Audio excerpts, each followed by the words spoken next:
This morning live title sponsor Vianet. Vianet अब सबै connected. Vianet अब सबै connected. Co-sponsor Shikhar Insurance दुःख पर्दाको साथी.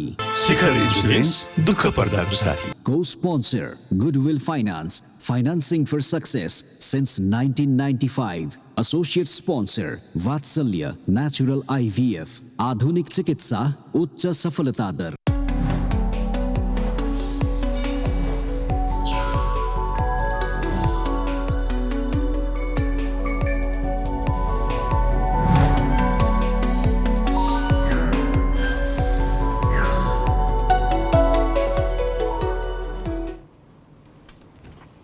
नमस्कार, Vianet प्रेजेन्ट्स दिस मर्निङ लाइभमा यहाँहरूलाई स्वागत छ। सरिता र म यहाँको सामु आइसकेका छौँ र आज 9/11 अर्थात् पुस 11 गते। सरिता, यो 9/11 को सेप्टेम्बरवाला होइन कि पुस 11 गतेवाला 9/11 पर्यो र आज आइतबार हप्ताको पहिलो दिन। त्यसलाई पनि स्वागत छ दिस मर्निङमा र दर्शकहरूलाई पनि फेरि पनि good morning. Samir good morning र यहाँहरूलाई पनि गुड मर्निङ र आजको दिनको आउनुहोस् कुराकानी गरौँ।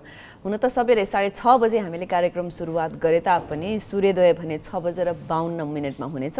त्यस्तै गरेर सूर्यास्त 5:16 हुनेछ। हुन त भनाइ नै छ पुस फासफुस फासफुस भनेर, तर पनि यति चाँडो दिन गएको भान हुन्छ। कतिखेर सुरु हुन्छ कतिखेर अन्त्य थाहा नै हुँदैन। समीर, तिमीले कार्यक्रमको सुरुवातमा भनि नै हाल्यो आज साताको सुरुको दिन भनेर। के छ त साताको सुरुको दिनका नौला खबर? एकदम राम्रो छ सरिता। र अहिले इनफ्याक्ट हामी छोटो दिनमै छौँ, त्यसले गर्दा दिन छिटो जानु स्वाभाविक पनि हो। र अहिले हामीहरू भर्खरै अब विन्टर सल्स्टिसबाट पास गर्यो सरिता, यानि कि सबभन्दा छोटो दिन वाज 2 days ago। अब क्रमिक रूपमा दिन लामो हुन थाल्छन् र लामो हुने क्रममा तिम्रो दिन पनि अलिकति समय पाउँछौ तिमीले।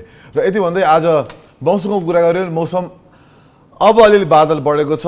हिजो तपाईँले कतिको याद गर्नुभयो, हिजो देशको पूर्वी र मध्य भागमा बादलहरू बढेका थिए भने अब यो क्रम अझ बढ्नेछ। भने घाम बादल हुँदै यो हप्ताको मङ्गलबार अथवा बुधबार अथवा बिहिबार, यो मङ्गल बुधबार बिहिबार मध्यमा चाहिँ नि बादल बढ्ने र कुनै पनि दिन सायद बुधबार चाहिँ नि देशभरिकै विभिन्न ठाउँमा पानी पर्ने सम्भावना चाहिँ देखिएको छ, र विशेष गरी पश्चिम र मध्यमा। त्यसले गर्दा त्यस हिसाबले तपाईँहरूले प्रिपेयर गर्नु जरुरी छ। र तपाईँ कतै जाँदै हुनुहुन्छ जस्तै मै भने अलिकति केयरफुली जानु सुझाव। त्यस्तै गरेर आज साताको सुरुको दिन धेरै खबरहरू कुराहरू यहाँलाई सुनाउनु पर्नेछ। सुरुवात पनि गरिहालौँ समीर। राष्ट्रिय सभाका सदस्य निर्वाचनको लागि जुन चाहिँ माघ 12 गते सम्पन्न हुने भनेर भनिएको छ, त्यसको लागि दर्ता गर्नुपर्ने नामहरू अथवा पार्टीका दलहरूले हिजो चाहिँ दर्ता गरेर सबै चिजहरू टुङ्ग्याइसक्नु भएको छ। यसमा 12वटा दलहरूले आफ्नो दर्ता गर्नुभएको थियो भने मैले अघि भनेअनुसार माघ 12 मा चाहिँ निर्वाचन हुने भनेर भनिएको छ। समीर, जरुर यो निर्वाचन गराउन चाहिँ करिब 1493 सदस्यहरूले, जसमा चाहिँ हरेक जिल्लाका अध्यक्ष उपाध्यक्षहरूले पनि गर्न पाउनुहुन्छ। यो चाहिँ नि राष्ट्रिय सभाको लागि हो। स्थानीय तहको भन्दा नि राष्ट्रिय सभामा चाहिँ भाग लिने व्यक्तिहरूको निर्वाचन हो। र यसको लागि चाहिँ नि करिब 19 पदको लागि चाहिँ नि निर्वाचन हुन्छ। धेरै ठुलो चाहिँ होइन। र तिमीले भनेअनुसार करिब 20 पदको लागि निर्वाचन हुन्छ। 20 पद सदस्यहरू हुन्छन्। 19 पद निर्वाचित हुनुहुन्छ भने एउटा सदस्य चाहिँ प्रेसिडेन्टले, म त्यही भन्दैछु 19 पदको लागि निर्वाचन हुने हो। एक चाहिँ राष्ट्रपतिबाट मनोनित हुने हो। कुरा उही हो। तर मुख्य कुरा चाहिँ नि 19 पदको लागि चाहिँ नि 1493 जनाले चाहिँ नि निर्वाचन गर्दै हुनुहुन्छ। सही हो समीर। अनि अरू सरिता अब हाम्रो यसमा के छ अरू थप केही पनि छैन। अब सबैजनाले यहाँ चाहिँ तिमीले कुरा लिएरै पनि हाल्यौ। 532 जना प्रदेश सभा सदस्यहरूसहित गाउँपालिकाका अध्यक्ष तथा उपाध्यक्ष एवं महानगरपालिकाका प्रमुख तथा उपप्रमुखहरू सबैजना चाहिँ यो मतदानमा समावेश हुनुहुनेछ। त्यसको निर्क्युल रिजल्ट चाहिँ माघ 12 गतेसम्म आइपुग्नेछ अहिलेको खबर अनुसार।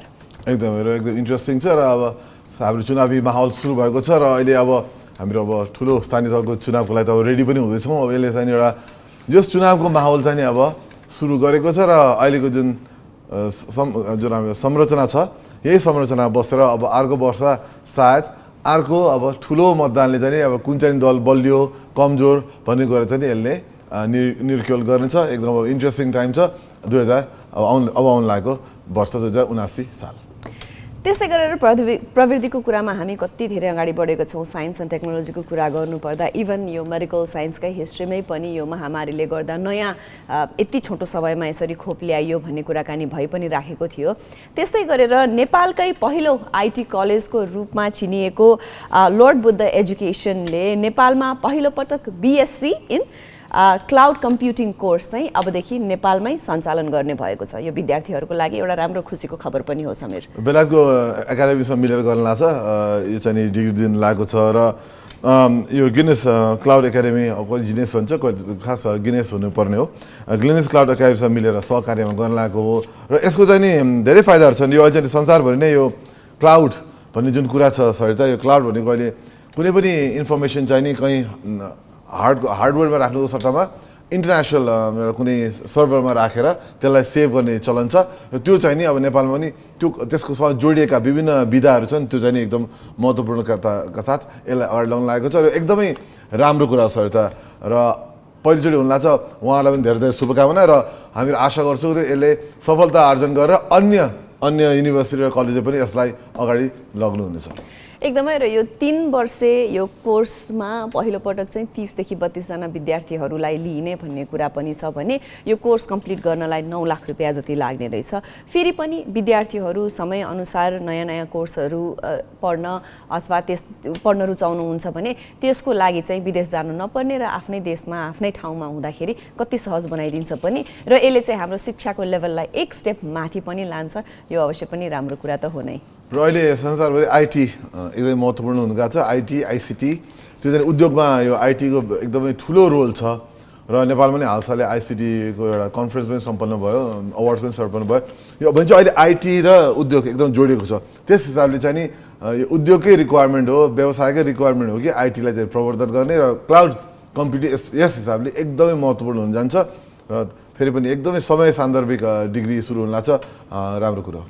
एकदमै समीर, तिमीले भनेअनुसार हरेक क्षेत्रसँग अब अहिले आइटी आबद्ध भइ पनि रहेको छ, जोडी पनि रहेको छ। समयको माग नै होला, चाहे त्यो शिक्षा होस्, चाहे स्वास्थ्य, चाहे उद्योग, हरेक कुरामा जोडिएको पनि छ नयाँ टेक्नोलोजी, चाहे मिडिया, यो त छँदै नै छ। र भर्खरै हिजोको दिन अब भव्य रूपमा इसाई धर्मावलम्बीहरूले ठुलो आफ्नो महान चाड भनौँ या रिलिजियसली मनाउनु हुने क्रिसमस डे सम्पन्न पनि भयो। नेपालमै पनि यो 400 वर्ष पुरानोदेखि क्रिसमस मनाइँदै आइएको पनि छ र विभिन्न ठाउँहरूमा हामीले घुइँचो, क्राउड के देख्यौँ के नै देखेनौँ। त्यो भन्दै गर्दाखेरि कोभिड त हामी माझ छ नै। के छ अपडेट समीर कोभिडको? कोभिडको हामीहरू स्क्रिनमा राख्नु गइरहेको छ सरिता र यसमा चाहिँ के छ भन्दाखेरि अहिले चाहिँ नि नेपालमा अझ पनि केस कन्ट्रोलमै छ, कन्ट्रोलभन्दा बाहिर गएको छैन। यो चाहिँ राम्रो कुरा छ। तर पनि अब त्यही हो, अब हामीले हिजो मैले पनि देख्न पाएँ विभिन्न ठाउँमा जाने जसको घुइँचो लागेको थियो। त्यो घुइँचो चाहिँ नि राम्रो चाहिँ अवश्य थिएन। जुन लेभलमा मान्छेहरू भिडभाड गरिरहेका थिए, कतिले धेरैले मास्क लाउनु भएको थियो। काठमाडौँ एउटा राम्रो कुरा के छ भने धेरैले मास्क चाहिँ लाउनुहुन्छ, त्यो चाहिँ एकदम यहाँलाई धन्यवाद छ। सबैले बुझ्नु भएको छ कि मास्कको महत्त्व बुझ्नु भएको छ। तर पनि अब मास्क लाँदा पनि ज्यादै धेरै घुइँचो पनि राम्रो होइन।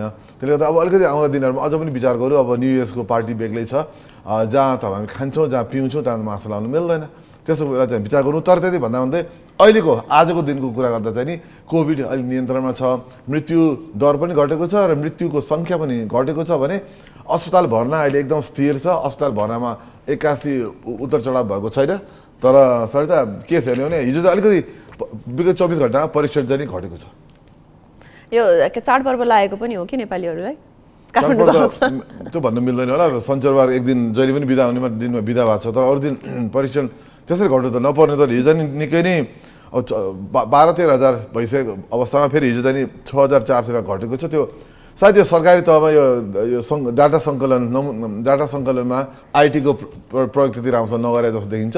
हामीले आशा गर्छौँ अब सायद त्यसको अङ्क चाहिँ भोलि देखिन्छ होला। आज छुटेको चाहिँ अब भोलि सायद पक्कै देखिन्छ होला। तर पनि अलिकति डेटामा चाहिँ अलि सरकारी निकायहरूले अलिकति ध्यान चाहिँ दिनुपर्ने छ। ठिकै छ। यो कोभिड अपडेट सँगसँगै फेरि पनि यसैसँग सम्बन्धित कुराहरू, सूचनाहरू हामीले दैनिक रूपमा यहाँहरूलाई आदान प्रदान त गर्ने नै छौँ। तर अहिलेलाई भने कुराकानी गर्दा गर्दा एउटा छोटो ब्रेकको पाली भएको छ। ब्रेकपछि फेरि हामी यहाँसँग उपस्थित हुने नै छौँ। अहिलेलाई एउटा छोटो ब्रेक।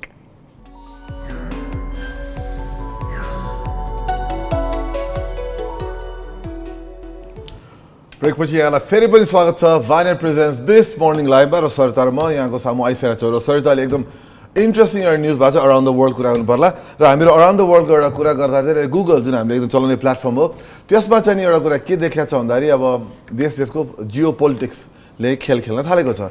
अब जस्तै अमेरिकाले चीनको टिकटकलाई ब्यान गर्यो, इन्डियाले टिकटकलाई ब्यान गर्यो चीनको भने चीनले अहिले पनि अमेरिकाको गुगललाई चलाउन दिँदैन, जीमेल चीनमा चलाउन गाह्रो पर्छ। त्यस सिलसिलामा अहिले रसियाले गुगल र मेटा फेसबुकको पेरेन्ट कम्पनीले चाहिँ नि अत्यधिक फाइन जरिवाना गरेको छ। हुन त हाम्रो कस्तो पनि भइसकेको छ भने केही चिज हामीलाई थाहा भएन भने गुगल गर न भन्ने एउटा थेगो जस्तै नै भइसकेको छ। यो हुँदाहुँदै पनि विश्वमा धेरैवटा देश छन् जस्तै क्युबा, रसिया, साउथ कोरिया, सिरिया लगायत अरू 26 देशहरूमा गुगल प्रयोगमा प्रतिबन्ध लगाइएको छ। रुसको मस्कोमा रहेको अदालतले विश्व प्रसिद्ध अमेरिकी कम्पनी गुगललाई अहिलेसम्मको सबैभन्दा धेरै जरिवाना गरेको छ र गुगलले गैरकानुनी सामग्री नहटाएको अथवा हटाउन आदेश नमानेको भनिसकेपछि रुसी अदालतले गुगललाई 9 करोड 81 लाख अमेरिकी डलर जरिवाना गर्ने फैसला गरेको छ। एकदमै सर त अहिले के भइरहेछ भन्दाखेरि जुन मैले भने अब गुगल र मेटा दुवैलाई फाइन गरेको छ। गुगललाई $100 छ भने मेटा जुन फेसबुकको पेरेन्ट कम्पनी हो त्यसलाई $27 मिलियन फाइन गरेको छ। र स्मरण रहोस् गुगल के भइरहेछ भने रसियामा भ्लादिमिर पुटिनको इनर सर्कल भित्री सर्कलमा चाहिँ नि धेरै नै भ्रष्टाचार भयो भनेर गुगलले त्यहाँ रसियामा जुन युट्युब छ गुगलको अन्तर्गत पर्छ त्यहाँ र गुगलले त्यो युट्युबमा झिकेको छैन। रसियाले बारम्बार झिको भनिरहेको छ किन उनीको राजनीतिसँग जोडिया हुनाले। तर गुगलले नमानेपछि अब न्युज चाहिँ यो भनिएको छ र न्युज चाहिँ के भनिएको छ भन्दाखेरि गुगलले चाहिँ नि रसियामा गत 2020 सालमा मात्रै $1.15 बिलियन कमायो।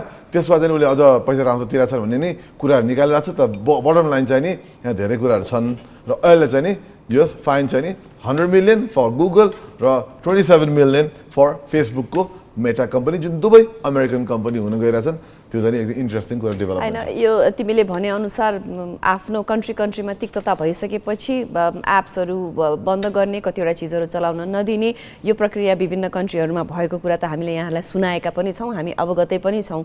हुन त मैले अघि 26 वटा देशमा गुगल चलाउन प्रतिबन्ध गरिएको छ भन्दै गर्दाखेरि फेरि 219 वटा देशले गुगललाई चलाउँछन् र त्यसमध्ये सबैभन्दा बढी चलाउनेमा फ्रान्स, अमेरिका, जापान यी चाहिँ सबैभन्दा बढी चलाउनेमा पर्छन् पनि। र रसियाको कुरा गर्नुपर्दाखेरि चाहिँ 2021 को सुरुमा नै रुसले चाहिँ आफ्नै एप चलाउनु पर्ने, आफ्नो कन्ट्रीको लागि आफ्नै एप निकालिएको र गुगल चाहिँ नचलाउने भन्ने कुरा चाहिँ त्यतिखेर नै पनि सुरु गरेको थियो। एकदमै र यो इन्ट्रेस्टिङ कुरा के थियो south Korea is one of the rare countries एकदम डेभलप्ड नेसनमा जुन अमेरिका पार्टनर भइकन पनि गुगललाई चाहिँ नि सकेसम्म चलाउँदैन। इन्ट्रेस्टिङ कुरा छ। र यति भन्दै अर्को एउटा कुरामा जाउँ। अहिले इन्डिया र चाइना बिचको जुन व्यापार छ यो धेरै वर्षकै अत्याधिक अमाउन्टमा पुगेछ र झन्डै 4 सालको हिसाबले 46%ले इन्क्रिज भएको छ। यो एकदमै इन्ट्रेस्टिङ कुरा। उता सीमामा उनको विवाद भइरहेछ, अस्ति झन्डै लडाइँ नै भयो, एकजनाको मृत्यु पनि भयो उहाँहरूको सैनिकको भने त्यो हुँदाहुँदै पनि व्यापार चाहिँ दुईजनाको बिचको व्यापार चाहिँ एकदमै धेरै भएको छ र यो चाहिँ एकदम इन्ट्रेस्टिङ डेभलपमेन्ट देखिएको छ। हुन त तिमीले भनेअनुसार यो अघिल्लो वर्षको 11 महिनाको तुलनामा 46% धेरै हो भन्दै गर्दाखेरि फेरि कोभिड भएको भएर पनि पोहोर त्यति धेरै नभएको र यो वर्ष अलिकति बढी भएको हुन पनि सक्छ भन्न पनि सकिन्छ। र सीमा क्षेत्रमा भएको तुतु मेमै हुँदैखेरि पनि 8,57,000 करोड भारतीय रुपियाँको व्यापार चाहिँ भएको छ। यसले चाहिँ चीनलाई अलिकति फाइदा तर भारतलाई भने चाहिँ व्यापार घाटा भएको चाहिँ यसले देखाएको पनि छ। र एकअर्का बीच यो तिक्तता हुँदाहुँदै पनि यति इम्पोर्टेन्ट रहेछ यो रिलेसनसिप चाहिँ यो व्यापारको लागि भन्ने कुरा देखिसकेपछि अब दुवै देशले बसेर यसलाई अगाडि कसरी लाने भन्ने कुरामा चाहिँ पक्कै पनि कुराकानी हुन्छ नै होला। जरुर भारतले जाने चीनबाट पोहोर सालभन्दा 49%ले बढी आयात गरेको छ भने चीनले जाने मात्र 38%ले आयात गरेको छ। तर जे भयो भने इन्क्रिज होइन समग्रमा राम्रो भएको छ। र स्मरण रहोस् चीन अहिले पनि लकडाउनमै छ र चीनको धेरै ठाउँमा चाहिँ हवाईजहाज चढेको छैन। अहिले नेपालीहरू नै चीन जान कति गाह्रो छ, जानै पाइरहेको छैन भनेपछि त्यो हुँदाहुँदै पनि अहिले जस्तो व्यापार बढ्नु भनेको चाहिँ राम्रो कुरा हो र हामी आशा गर्छौँ आउँदो वर्ष अब यो आउँदो 2022 मा चाहिँ नि त्यो अझ राम्रो होस् किनभने भारत र चीनको राम्रो भएको नेपाललाई पनि अवश्य पनि इन्डिरेक्टली फाइदा हुन्छ, बेफाइदा चाहिँ जरुर हुँदैन। फेरि पनि कस्तो हुँदो रहेछ भने अलिअलि ठुलो मै हुँ म गर्न सक्छु भन्ने देशहरू बिच अलिकति तुतुमेमे हुनु त छँदैन छ नेचुरलै पनि हो जियो पोलिटिकल कुराहरू हामीले आउने दिनहरूमा पनि केही नयाँ खबरहरू भएछन् भने यहाँ सामु ल्याउने नै छौँ त्यस्तै गरेर आजको कुरा गर्नु पर्दाखेरि ह्यापनिङ टुडेमा के छ इन्ट्रेस्टिङ समीर आजदेखि उपत्यकामा 3वटा जिल्लामा चाहिँ नि राष्ट्रिय परिचय पत्र चाहिँ नि सम्बन्धित सिडिओ कार्यालयबाट बनाउन पाउने भनेर लेखिएको छ तर बाँकी जिल्लाहरू चाहिँ फेरि काठमाडौँमै आउनुपर्ने बाध्यता चाहिँ कायमै छ यो राष्ट्रिय परिचय पत्र चाहिँ एकदम इन्ट्रेस्टिङ छ किन म पनि भुक्तभोगी हुँ म पनि त्यसको लागि गएको हुँ र मैले पनि लिन नसकेर फर्केको अवस्था हो यो मैले लिँदा पनि सिडिओ कार्यालयबाट लिएको हुँ र लिन खोजेको हुँ तर के छ भन्दाखेरि जे जसो भयो नि त्यो आइटीको प्रयोग चाहिँ नि मैले पनि राम्रो चाहिँ पाइनँ अब हामी यो चाहिँ फेरि अहिले नयाँ ई पासपोर्टको लागि चाहिँ राष्ट्रिय परिचय पत्र अनिवार्य गरिएको छ भने नागरिकता बाहेक हो यो र अहिलेलाई चाहिँ के भनेको छ भन्दाखेरि अब हाम्रो कमसेकम काठमाडौँ जिल्ला ललितपुर जिल्ला र भक्तपुर जिल्लाका चाहिँ सिडिओ कार्यालयमा गएर तपाईँले आवेदन दिएर त्यहाँ लाइन बसेर तपाईँले सम्बन्धित कागजात पेश गरेर चाहिँ तपाईँले राष्ट्रिय परिचय पत्रको अङ्क चाहिँ पाउनुहुन्छ सुरुमा सो बेसिकली त्यहाँ गएर आफूले फर्म भरिसकेपछि एउटा नम्बर पाइन्छ र त्यो नम्बर चाहिँ यहाँहरूलाई ई पासपोर्ट जुन अब अहिले सरकारले चाहिँ सबैजनाको ई पासपोर्ट हुने भनेको छ त्यसको लागि चाहिँ यो अनिवार्य छ र समीरको एक्सपिरियन्स बिटर भए पनि आशा गरौँ आउने दिनहरूमा यहाँको चाहिँ जाँदाखेरि सहज सेवा यहाँहरूले उपलब्ध हुनेछ यहाँहरूलाई उपलब्ध हुनेछ भन्दै भन्दै कि ग्यालेक्सी न्युजमा जाने बेला एउटा कुरा भनिदिइहाल्यो किन दर्शकलाई इन्ट्रेस्ट हुनसक्छ ललितपुर कर्णाली र सुदूरपश्चिमका तपाईँहरू हुनुहुन्छ भने चाहिँ नि तपाईँले चाहिँ ललितपुरमा आवेदन हाल्नुपर्छ त्यहाँ गएर लिनुपर्छ त्यसै गरी प्रदेश 1 गण्डकी र लुम्बिनीको हुनुहुन्छ भने तपाईँले काठमाडौँमा आवेदन हालेर काठमाडौँबाट राष्ट्रिय परिचयको अङ्क कमसेकम लिनुपर्छ स्मरण रहोस् सुरुमा तपाईँले अङ्क पाउनुहुन्छ अनि मात्र तपाईँले परिचय पत्र पाउनुहुन्छ तर यो भन्दै गर्दाखेरि यसो प्रादेशिक सरकार यो सबै भनिसक्दै गर्दा अलिकति आफ्नो स्थानीय निकायहरूमा यो किन नगरिएको होला है सहज किन नबनाइएको होला त्यो एउटा क्वेसन चाहिँ कुरा त्यही हो जिल्ला हाम्रो डिसेन्ट्रलाइज गर्ने भन्छौँ एक्ज्याक्टली त्यही त विकेन्द्रीय गर्न गइसकेको अवस्था यो अहिले पनि खालि काठमाडौँ ललितपुर भक्तपुर भनेको अवश्य राम्रो होइन र हामीहरू आशा गर्छौँ कि यो यस हिसाबले पनि यति मात्र होइन पासपोर्ट ई पासपोर्ट पनि किन काठमाडौँ नै आउनु पऱ्यो सम्बन्धित जिल्लाबाट दिए भइहाल्यो नि अथवा गाउँबाट पनि दिन सकिन्छ भने चाहिँ यी सबै कुराहरू गर्न सकिन्छ स्थानीय निकायलाई अलिक बलियो बनाऊ खालि केन्द्रमा मात्र ताक्ने हाम्रो जुन पहिलेदेखिको परिपाटी छ त्यसलाई रोकौँ फेरि पनि चित्त नबुझेको कुराकानी पनि छलफलहरू पनि हामी यहाँ सामु गर्दै नै गर्नेछौँ आजकै आइतबारकै दिनलाई पनि नयाँ नयाँ कुराहरू हामीले लिएर आएका छौँ तर अहिलेलाई भने ग्यालेक्सी न्युजको पालो भइसकेको छ र क्रान्ति शिखा एकदम तयार भएर बसिसक्नु भएको छ ग्यालेक्सी न्युजको लागि न्युजपछि हामी पुनः आउनेछौँ अहिलेलाई भने ग्यालेक्सी न्युज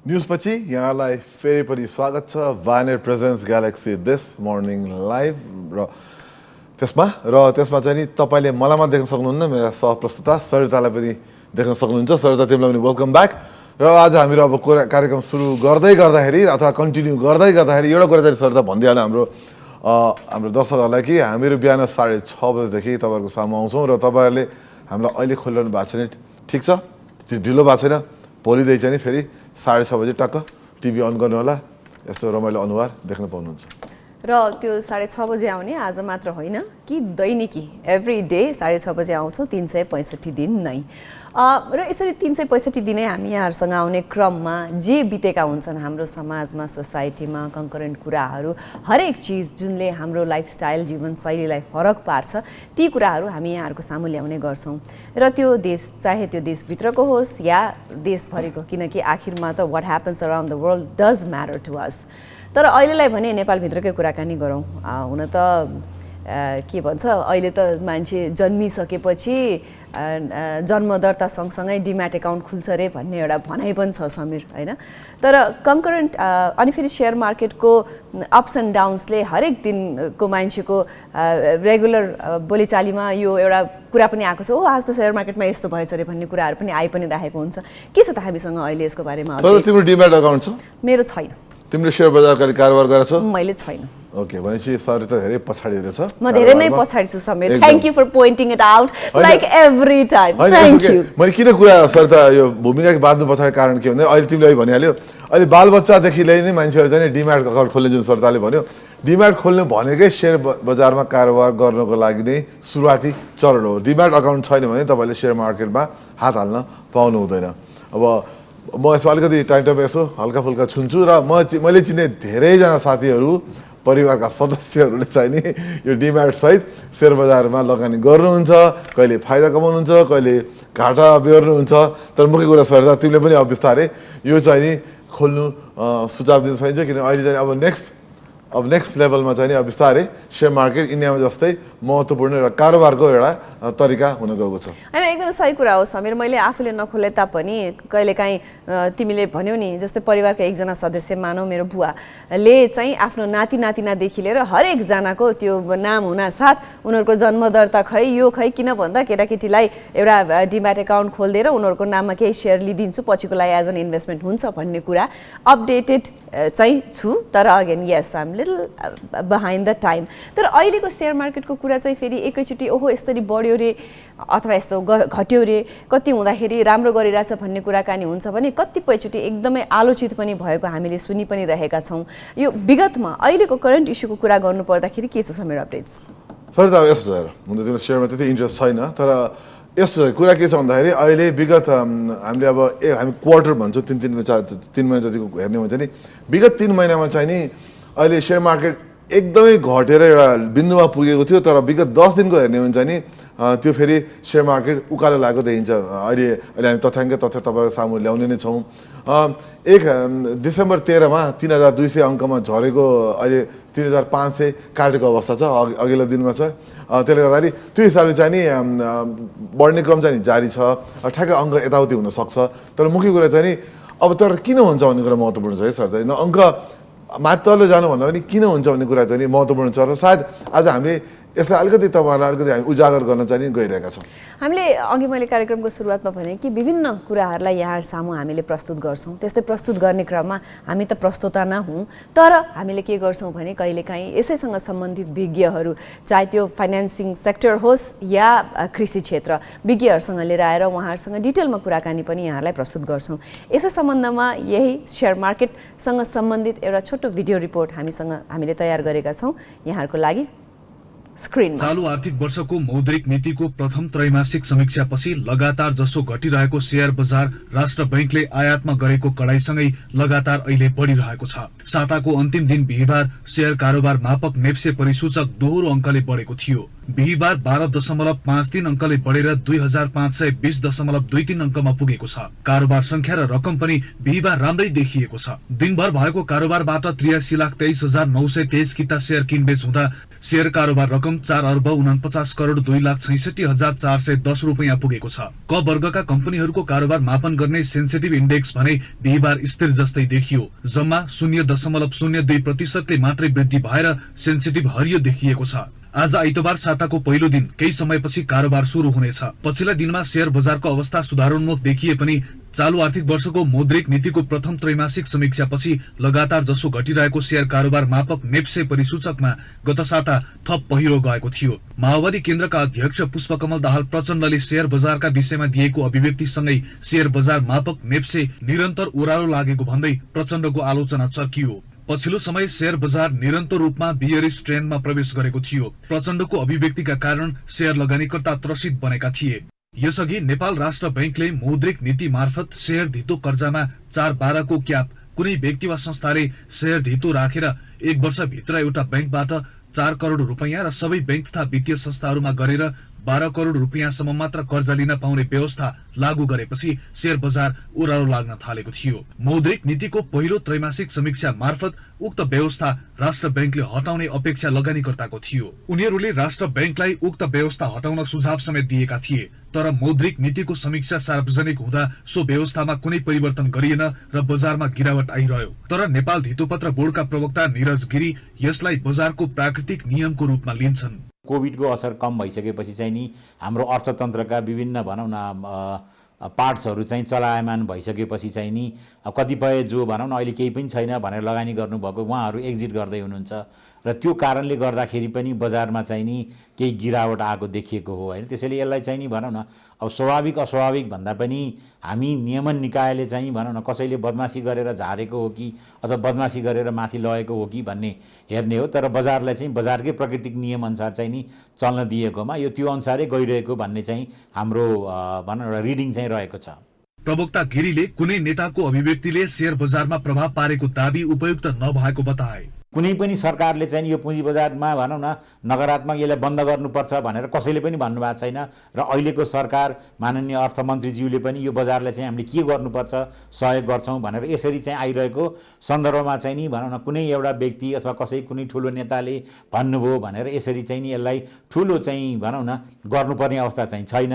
तर कुन अवस्थामा चाहिँ हुनसक्छ भने आफूले जथाभावी कम्पनीको सेयर किन्ने अनि त्यसपछि चाहिँ घाटा गएपछि चाहिँ नि ल फलानुले यस्तो भन्नुभयो भनेर चाहिँ त्यो चाहिँ भन्न चाहिँ त्यति उपयुक्त चाहिँ हुँदैन।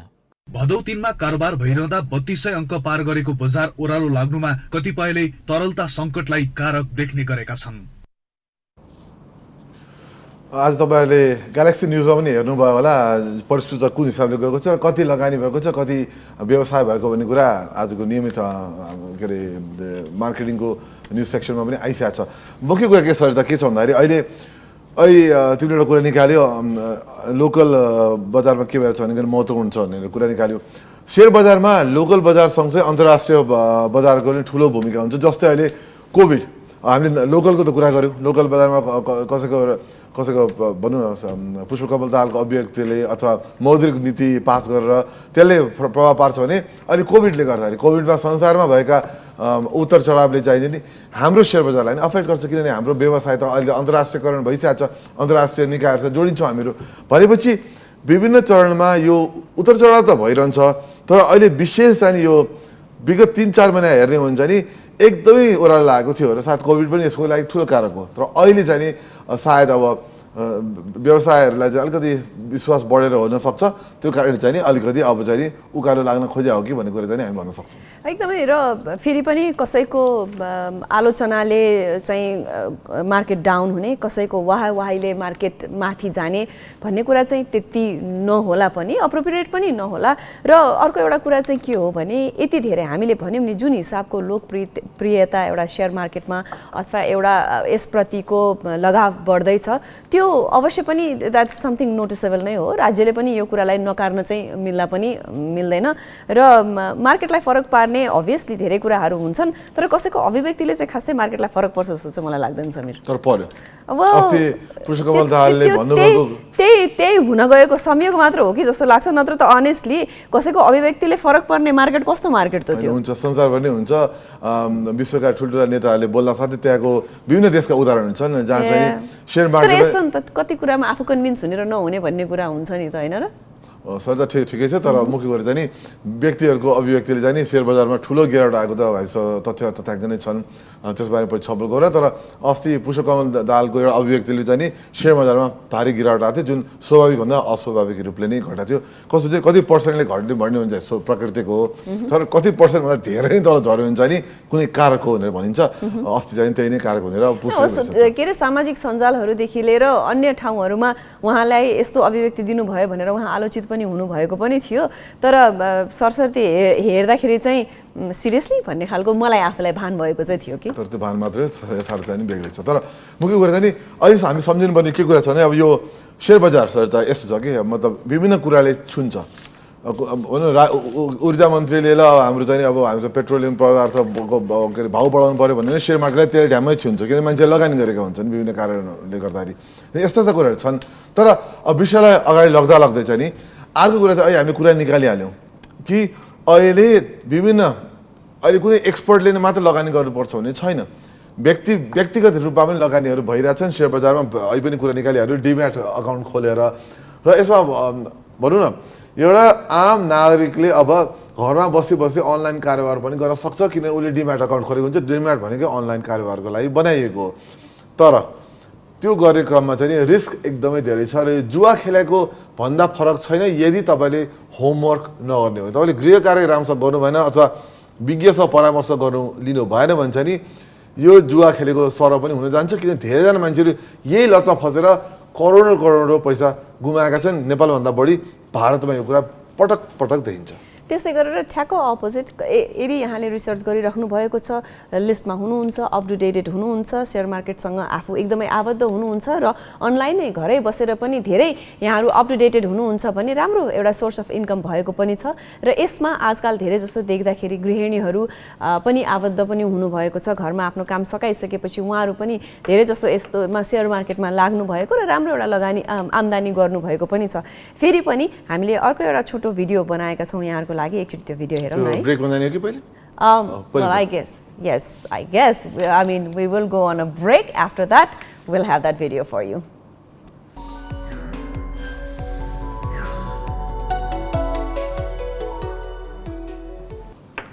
ब्रेक पछि यहाँलाई स्वागत छ। यहाँहरू हेर्दै हुनुहुन्छ ViaNet presents this morning live Galaxy 4K-मा। सरिता र म तपाईँको सामु छौँ र आज हामीहरू कुरा गर्दैछौँ सरिता सेयर मार्केट र सेयर मार्केटसँग जोडिएका कुराहरू, यसबारे डिम्याट लाइक के गर्ने के नगर्ने, हामी कहाँ छौँ, सेयर बजार कहाँ छ, यी सबै कुराहरू चाहिँ आज तपाईँहरूलाई हामी अलिकति ब्रेकडाउन गर्न खोज्दैछौँ।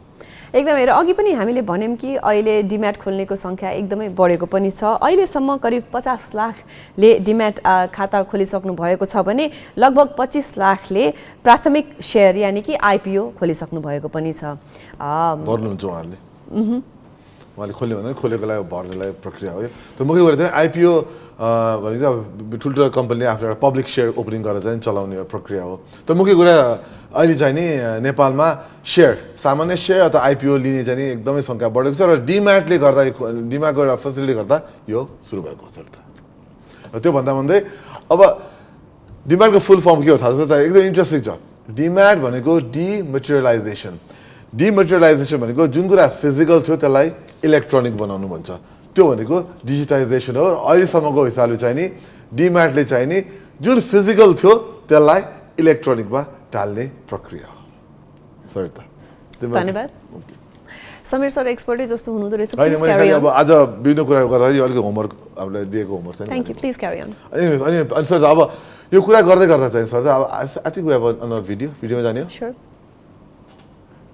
शेयरमा लगानी गर्नेको संख्या बढेको छ। शेयरमा गृहिणी, विद्यार्थीको बाहुल्य बढ्दो छ। साना लगानीकर्ता पनि यसप्रति आकर्षित भइरहेका छन्। विदेशमा बस्ने नेपाली पनि आइपिओमा संलग्न भइरहेका छन्। सरकारी कर्मचारी, उद्योगीहरू पनि पुँजी बजारमा संलग्न छन्। करिब 50 लाखले डिम्याट खाता खोलेका छन्। 25 लाख हाराहारी लगानीकर्ताले आइपिओ प्राथमिक शेयर भर्छन्। त्यसमध्ये 11 लाख अनलाइनबाटै आइपिओ भर्छन्। शेयर कारोबारमा प्रविधिको सुविधा अर्थात् अटोमेसन भएपछि 95% भन्दा बढीले अनलाइनबाटै आइपिओ भर्छन्। दोस्रो बजार पनि अनलाइनबाटै खरिद बिक्री गर्न सहज भएको छ। नेप्सेले ट्रेड म्यानेजमेन्ट सिस्टम TMS को सुविधा ल्याएपछि आम लगानीकर्ता यसबाट लाभान्वित भएका छन्। तर बजारमा भारी गिरावट आएपछि लगानीकर्ताले चर्को आलोचना गरे। शेयर लगानीकर्ता किशोर कुमार श्रेष्ठ पछिल्लो समयको भारी गिरावट अप्राकृतिक देखिएको बताउँछन्। धितोपत्र बोर्ड, राष्ट्र बैंक, अर्थ मन्त्रालय लगायतको कारण बजारमा भारी गिरावट आएको बताउँछन्। तर जुन हिसाबले यो भारी गिरावट आइरहेछ नि, यो अलिकति इम्प्र्याक्टिकल देखिएको छ के। एक त नियमन निकायहरूको काम, अर्को राष्ट्र ब्याङ्क, अर्को अर्थमन्त्री, यो अर्थ मन्त्रालय, अर्को धितोपत्रमा नियामक निकाय नैको मेन प्रमुख नै छैन, यतापट्टि नेप्सेमा पनि प्रमुख छैन, यी प्रमुख विहीन भइरहेछ। यी सबैतिरको समग्रमा हेर्दाखेरि कुनै पनि कामै नभएको नेगेटिभिटी मात्रै सबैतिर बढी भयो के। यसको मेन कारण यही हो। नेपाल पुँजी बजार लगानीकर्ता संघकी अध्यक्ष राधा पोखरेलले पनि धितोपत्र बोर्ड सहित सरोकारवाला निकाय र व्यक्तिहरूको भूमिकाका कारण बजारमा गिरावट आएको आरोप लगाइन्। धितोपत्र बोर्डले चाहिँ 51 वटा कम्पनीको लिस्टहरू निकालिदियो। यो कम्पनीहरू चाहिँ नराम्रो छ भनेर। त्यसले चाहिँ लगानीकर्तालाई अलिकति चरम निराशा छायो। र त्यो सँगसँगै जुन मौद्रिक नीति राष्ट्र ब्याङ्कले ल्यायो, त्यो मौद्रिक नीतिमा चाहिँ शेयर बजारमा लिने जुन कर्जा छ त्यसलाई चाहिँ 4 र 12 भनेर क्याप लगाइयो हैन। र त्यो 4-12 को क्याप लगाएपछि लगानीकर्तामा एउटा चराइरहेको घाउमा चाहिँ झन् आगो थप्ने काम जस्तो भयो। र त्यो हुँदै गर्दाखेरि चाहिँ हामीले जुन यसलाई रिभ्यू गर्नुपर्छ भनेर अर्थ मन्त्रालय, धितोपत्र बोर्ड सबैतिर हार गुहार गरिरहँदा अर्थमन्त्रीज्यूले यो चाहिँ जुन समीक्षा छ त्यसमा चाहिँ समीक्षामा रिभ्यू हुन्छ भन्ने कुरा भयो। र पछिल्लो समय त्यो रिभ्यू पनि हुन सकेन।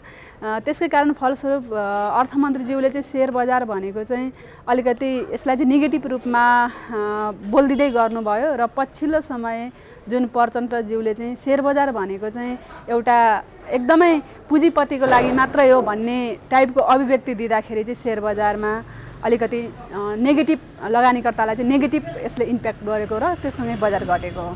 पुँजी बजार घटाउन राजनीतिक दलहरू नै सक्रिय रहेका कारण यस्ता राजनीतिक दललाई भोट नहाल्ने भन्दै शेयर लगानीकर्ताका संगठनहरूले पुँजी बजार विरोधीलाई चुनावमा नो भोट भन्ने अभियान चलाएका थिए। तर शेयर विश्लेषक तथा युवा व्यवसायी सञ्जोग कोइराला प्रभावशाली व्यक्तिको अभिव्यक्तिले बजारमा गडबड हुने भए पनि त्यो केही दिनका लागि मात्र भएको बताउँछन्। उनी शेयर बजारमा आउने यस्ता प्रकारका उतार चढावलाई स्वाभाविक रूपमा लिन्छन्। यस्तो हुनु बजारको प्रवृत्ति भएको भन्दै कहिलेकाहीँ बजारको उतार चढाव चाँडै हुने उनी बताउँछन्।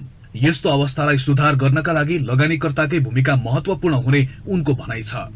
सबैजना मान्छेहरूसँग चाहिँ पर्याप्त मात्रामा या चल्ने किसिमको चाहिँ पुँजी आफूसँग हुनु र त्यो पुँजीलाई लगाएर ब्याङ्कबाट आउने रिटर्नभन्दा अलिकति बेसी चाहिँ रिटर्न आउन सक्छ कि भन्ने आशले नै जनमातले चाहिँ सेयर बजारमा लगानी गर्ने हो। सो त्यो लगानी गर्नको लागि एक त पहिला सुरु लगानीकर्तामै पोजिटिभ सेन्टिमेन्ट हुनु पर्यो र नियामक निकायहरूले पनि त्यो पोजिटिभ सेन्टिमेन्टलाई बरकरार राख्नको लागि चाहिँ नियमहरू र कानुनहरूले उहाँहरूको लगानी सुरक्षित गर्ने हिसाबले चाहिँ नियमहरू अगाडि आयो भने धेरै राम्रो हुन्छ।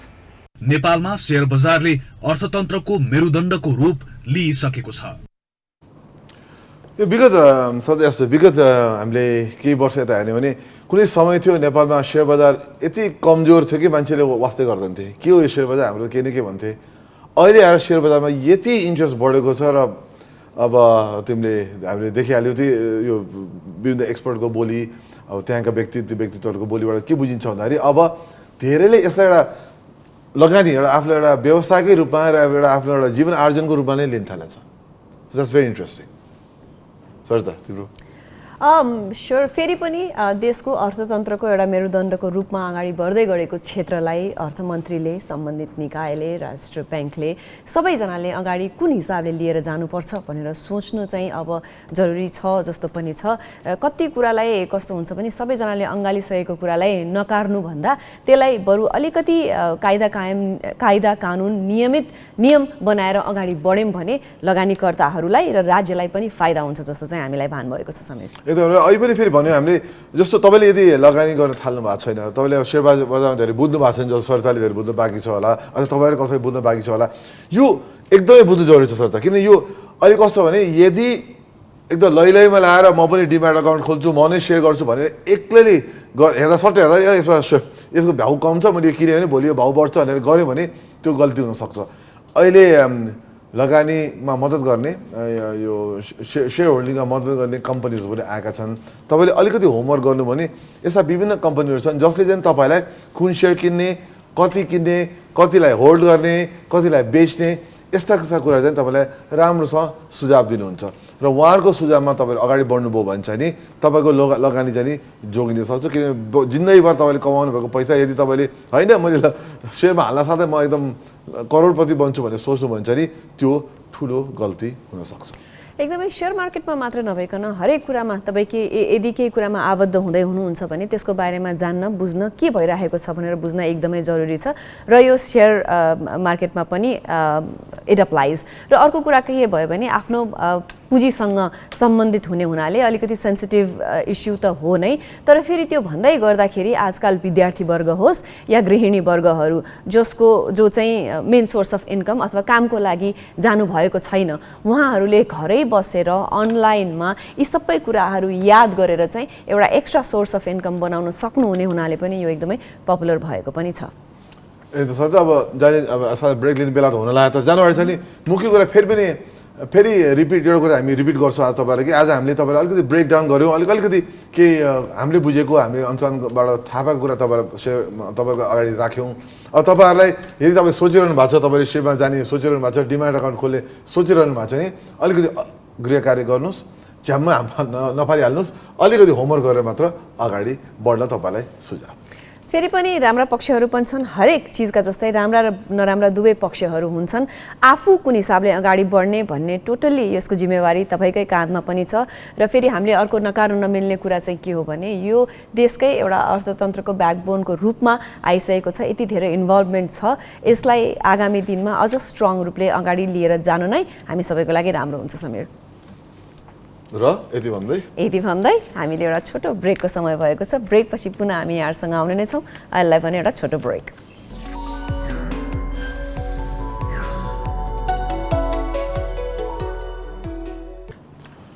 ब्रेकपछि यहाँलाई फेरि पनि स्वागत छ Vianet presents Galaxy this morning live र अघि हामीले एकछिन अब आज तपाईँलाई हामी अलिकति ट्रेडिङको बारेमा सेयर ट्रेडिङको बारेमा सेयर बजारको बारेमा कुरा गऱ्यौँ सरताले पनि धेरै कुरा सिक्यौँ मैले पनि धेरै कुरा सिक्ने मौका पायौँ र त्यति भन्दै सर अब नेक्स्ट सेगमेन्ट जाने हो कि एकदमै हामीले भर्खरैसम्म कन्करेन्ट इस्युजको बारेमा कुराकानी गऱ्यौँ हाल देशमा हाम्रो के भइरहेको छ भन्ने कुराकानी सेयर गऱ्यौँ भने अर्को हाम्रो एउटा रमाइलो सेक्सन छ जसले हामीलाई नस्टाल्जिक पनि बनाउँछ विगतका दिनहरू सम्झाउँछ त्यस्तै टुडे इन हिस्ट्रीको बेला भएको छ र आजको दिनमा यो त हामीले पनि हाम्रो लागि चाहिँ ताजै नै पनि छ संसारमै गएको भूकम्पमध्ये सबैभन्दा ठुलो रेक्टरको भूकम्पमध्ये पर्छ यो समीर पर्छ सर तर मुख्य कुरा यो चाहिँ सुमात्रामा इन्डोनेसियाको आइल्यान्डमा गएको भूकम्प त्यो नजिकको समुद्री सतहभन्दा मुनतिर गएको भूकम्प जसले गर्दा चाहिँ नि सुनामी ठुलो सुनामीलाई 9.1 रेक्टरको जुन आएको थियो 9.1 सरी म्याग्निट्युड रेक्टर म्याग्निट्युडको जुन भूकम्प थियो त्यसले हजारौँलाई मृत्यु गरायो दसौँ हजारौँको धनजनको घाटा गरायो क्षति गरायो एकदमै यसले त इन्डियन ओसनमा भारतीय महासागरमा चाहिँ नि यसले ठुलो सुनामी ल्याएर ठुलो दुःख चाहिँ दिएको थियो एकदमै र यो सुनामी आजको दिन 2004 साल आजकै दिन भएको थियो एउटा दुःखलाग्दो विगत थियो यो हामी सबैजनाको लागि किनकि त्यतिखेर लगभग 500 जना जति बेघर भएका थिए भने 2,30,000 जना जतिको ज्यान गएको थियो त्यो बेलामा र अहिले पनि त्यो खबर त्यो भिजुअल यी सब कुराहरू चाहिँ ताजै नै छ समीर आज यो भन्दै गर्दाखेरि फेरि सबै चिज एकचोटि रिमाइन्ड पनि गरायो एकदमै यो दुःखदायक कुरा 230,000 व्यक्तिहरूको मृत्यु भयो भने अहिले आजको दिनमा थाहा पाएअनुसार करिब 5 लाख मान्छेले विस्थापित भए घरबाट यसले विभिन्न देश इन्डियन ओसनमा भएका विभिन्न देशहरू इन्क्लुडिङ भारतीय कोस्ट भारतको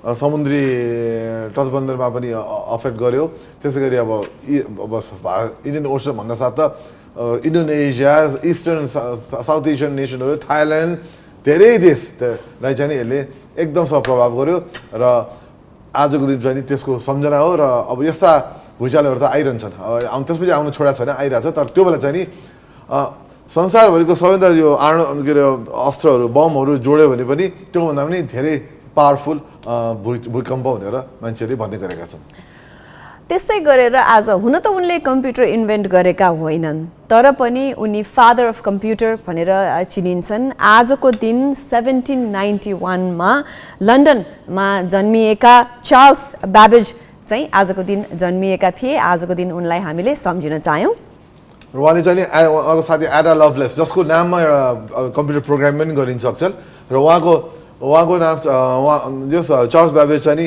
उहाँले डिजिटल कम्प्युटिङ प्रोग्रामेबल भनेपछि अहिले जुन हामी देख्छौँ हाम्रो जुन मोबाइल फोनै एउटा कम्प्युटर भइसक्यो अहिले तर त्यो बेलाको लागि एउटा ठुलो 1791 एडीमा जन्मिनु भएका उहाँ चार्ल्स ब्याबेजले चाहिँ नि उहाँले एउटा त्यो बेला हामी जुन क्यालकुलेटरलाई साधारण रूपमा लिन्छौँ उहाँले त एउटा कम्प्युटरै आविष्कार गर्नुभयो जसले चाहिँ नि 8 डिजिटसम्मको एउटा क्यालकुलेटर स्टाइलको एउटा हिसाब गर्न सक्थ्यो भने पछि प्रोग्रामिङ गर्न सक्ने एउटा किसिमको ल्याङ्ग्वेज जस्तो किसिमले उहाँले क्रिएट गर्न लाग्नुभयो तर दुःखद कुरा चाहिँ के भन्दाखेरि उहाँको डेथ उहाँको मृत्यु पश्चात मात्रै कम्प्युटरले चाहिँ नि एउटा भनौँ न एउटा स्ट्रक्चर पाए एकदमै उहाँले आफूले क्रिएट गर्नुभएको एउटा ल्याङ्ग्वेज अथवा एउटा सोच जुन कम्प्युटर फादर अफ कम्प्युटर भनेर उहाँलाई चिनियो त्यो चाहिँ मान्छेले आई थिङ्क एउटा सोच बनाउन मात्र पर्दो रहेछ इन लङ रन त्यो आउँदो रहेछ प्लेसमा त्यो चाहिँ यसबाट पनि साबित भएको छ आजको दिन हामीले फेरि पनि उहाँलाई सम्झिन चाह्यौँ समीरले पनि भन्यो मैले पनि भने 1971 AD 1791 AD आजको दिन उहाँको जन्म भएको थियो र 1937 मा चाहिँ नि उहाँको प्रवृत्ति उहाँले गर्नुभएको इन्टेलेक्चुअल प्रपर्टीले चाहिँ नि उहाँको डिजाइनलाई चाहिँ फर्स्ट पब्लिस भयो त्यो पब्लिस भएपछि लगत्तै बिस्तारै अब कम्प्युटरको हामीहरू एउटा प्रविधि सुरु हुन थाल्यो आधिकारिक रूपमा व्यावसायिक रूपमा बिस्तारै त्यसले नयाँ रूप धारण गरेर तपाईँलाई अब के भन्नु आज हामीहरू जे देखिरहेको छौँ मिडियादेखि लिएर हरेक क्षेत्रमा चाहिँ नि एकाडेमिक सेक्टरमा हुन्छ कि हरेक सेक्टरमा चाहिँ नि कम्प्युटरको चाहिँ नि प्रयोग त्यहाँबाट चार्ल्स ब्याबेजबाट सुरु भएको दिन अब हामीले अगाडि देखिरहेका छौँ र कुराकानी गर्दा गर्दै फेरि एउटा छोटो ब्रेकको बेला भएको छ ब्रेकपछि पुनः हामी यहाँ सामु उपस्थित हुने नै छौँ अहिलेलाई भने एउटा छोटो ब्रेक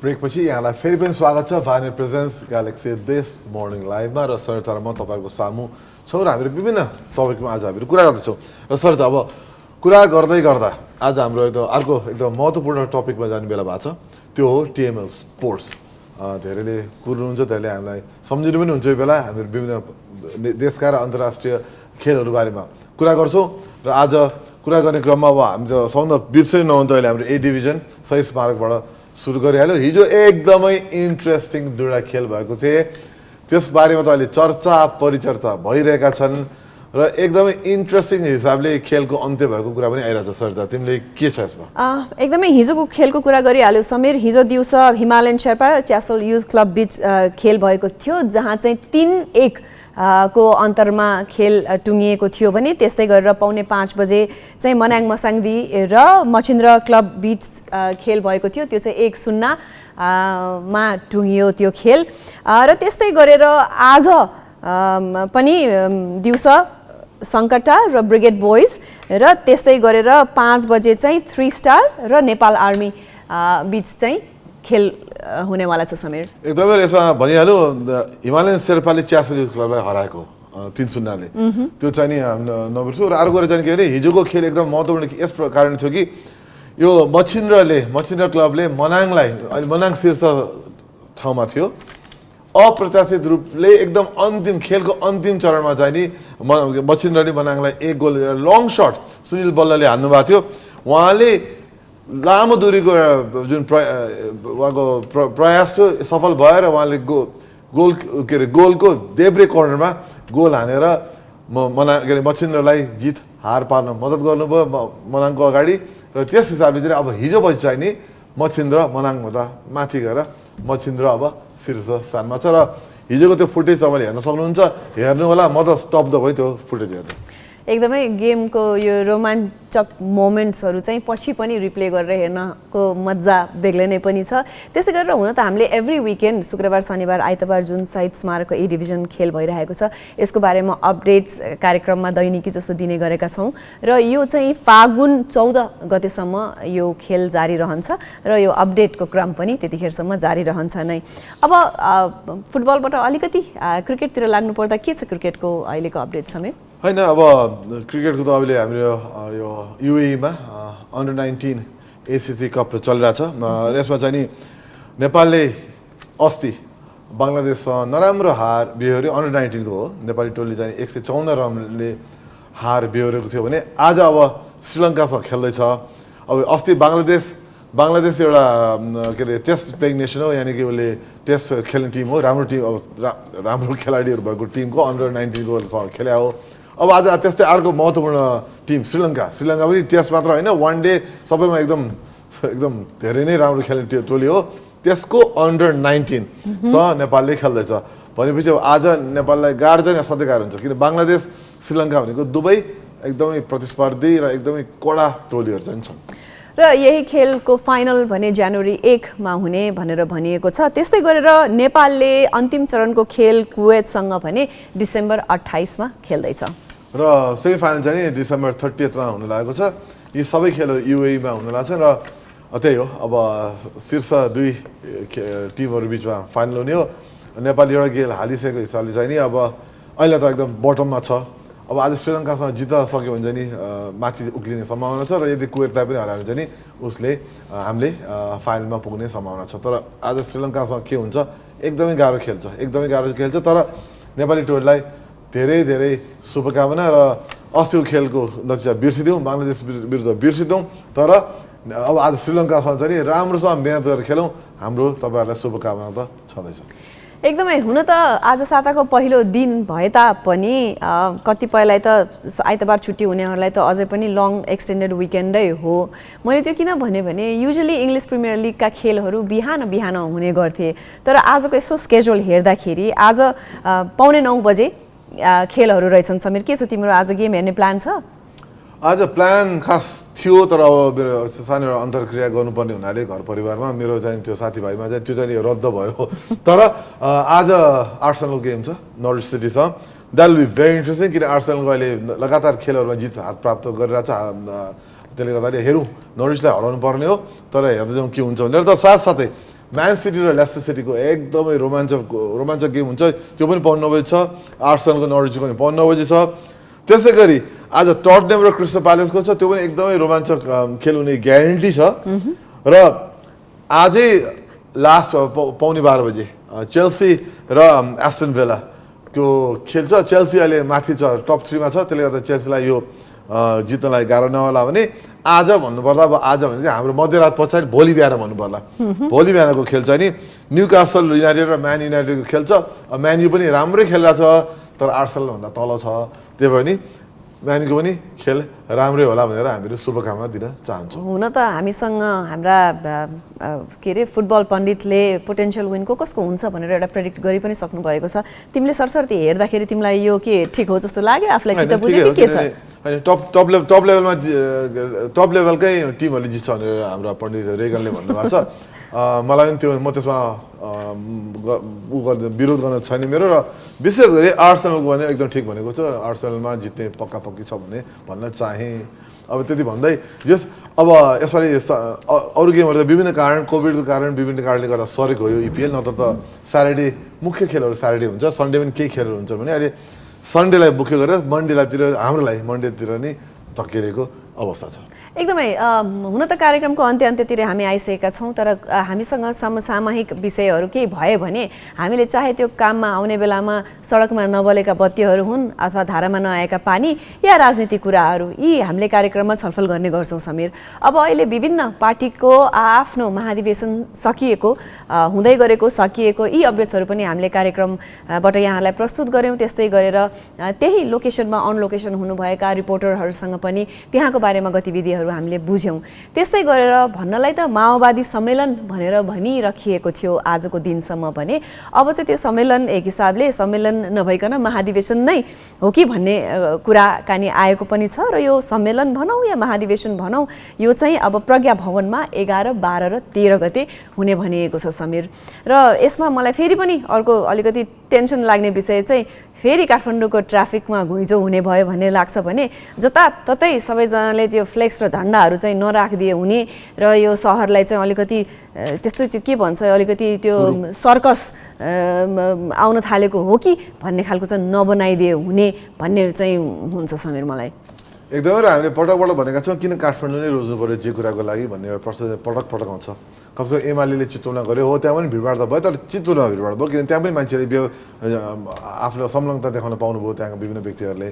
र संलग्नताको हिसाबले हामी विकेन्द्रीकरणको हिसाबले कुरा गर्दाखेरि चाहिँ जे कुरा पनि काठमाडौँमा गर्नुपर्ने कारण के, कङ्ग्रेसले यही गर्यो, नेपाली कङ्ग्रेसले भने कमसेकम माओवादी केन्द्रले चाहिँ अरू ठाउँमा गरेको भए हुन्थ्यो भन्ने कुराहरू पनि आउँछन्। र हामीहरू जे पनि सहरमै केन्द्रित गर्ने परिपाटी चाहिँ बाट अलिक पर जान थाल्नु पऱ्यो। र यो कुरा चाहिँ अब मुख्य पार्टीभन्दा अरू कसलाई हामी सिकाउने अलिकति सोच्नु पनि जरुरी छ कि अब जे कुरा पनि काठमाडौँ केन्द्रित हुन छोड्नु पऱ्यो। होइन, अनि अर्को कुरा कस्तो हुँदो रहेछ भने जहिले पनि कुरा गर्न सजिलो, यस्तो गर्नुपर्छ हामीले, यस्तो गर्नुपर्छ हामीले नै पनि कार्यक्रममा लिएर आएर प्रब्लम किन भयो त भन्दा सोल्युसन हामीसँग आउनु, यहाँ आएर कुरा गर्नुहुने विज्ञहरूसँग जहिले पनि सोल्युसन हुन्छ।